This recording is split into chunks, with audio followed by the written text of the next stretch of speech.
Hello എല്ലാവർക്കും happy new year. ഇതാണ് 2026 എൻ്റെ ആദ്യത്തെ വീഡിയോ. നാട്ടിലൊക്കെ പുതിയ വർഷമൊക്കെ വന്നു കഴിയുമ്പോൾ പെട്ടെന്നൊരു മഴയൊക്കെ പെയ്യുമ്പോൾ നമ്മൾ പറയില്ലേ, ഓ എന്തൊരു ബ്ലെസ്സിങ് ആണ്, പുതിയ മഴ കിട്ടി എന്നൊക്കെ പറയില്ലേ. അതുപോലെ ഞങ്ങൾക്ക് ഇത്തവണ നല്ല മഞ്ഞായിരുന്നു. ഞാനിവിടെ വന്നിട്ട് 2 വർഷം കഴിഞ്ഞെങ്കിലും ആദ്യമായിട്ടാട്ടോ ഗ്രിംസ്ബിയിൽ ഇത്രയും മഞ്ഞ് വീണ് കിടക്കുന്നത് കാണുന്നത്. ഇടയ്ക്കിടയ്ക്കൊക്കെ വന്നു കഴിഞ്ഞ് കഴിഞ്ഞാലും പിറ്റേ ദിവസം രാവിലെ ആകുമ്പോഴത്തേക്കും പോകാനുള്ള മഞ്ഞ് മാത്രമേ ഞങ്ങൾക്ക് കിട്ടാറുള്ളൂ. പക്ഷേ ഇത് അടിപൊളിയായിരുന്നു.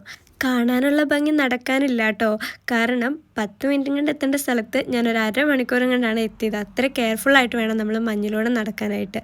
ഇന്ന് വൈകിട്ട് ചെറിയൊരു ഡാൻസ് പ്രാക്ടീസ് ഉണ്ടായിരുന്നു. അവിടെ ചെന്നതേ ഞാനൊരു വീഡിയോ എടുത്തപ്പോഴത്തേക്കും എൻ്റെ ലച്ചുമോൾ ലക്ഷ്മി ചേച്ചിയും കൂടി വന്ന് നിൽക്കുന്ന പ്രഹസനമാണ് ഈ കാണുന്നത്. അതൊക്കെ കഴിഞ്ഞ് ഞങ്ങളുടെ പ്രാക്ടീസൊക്കെ കഴിഞ്ഞിട്ട് ഞങ്ങൾ നേരെ വീട്ടിലേക്ക് പോന്നു. അപ്പോൾ എല്ലാവർക്കും ഒന്നും കൂടി ഒരു അടിപൊളി ഹാപ്പി ന്യൂ ഇയർ വിഷ് ചെയ്യുന്നു. കൂടാതെ എല്ലാവരുടെയും ഗോൾസും ഡ്രീംസും എല്ലാം അച്ചീവ് ചെയ്യാൻ പറ്റുന്ന അടിപൊളി ഒരു ഇയറായി മാറട്ടെ.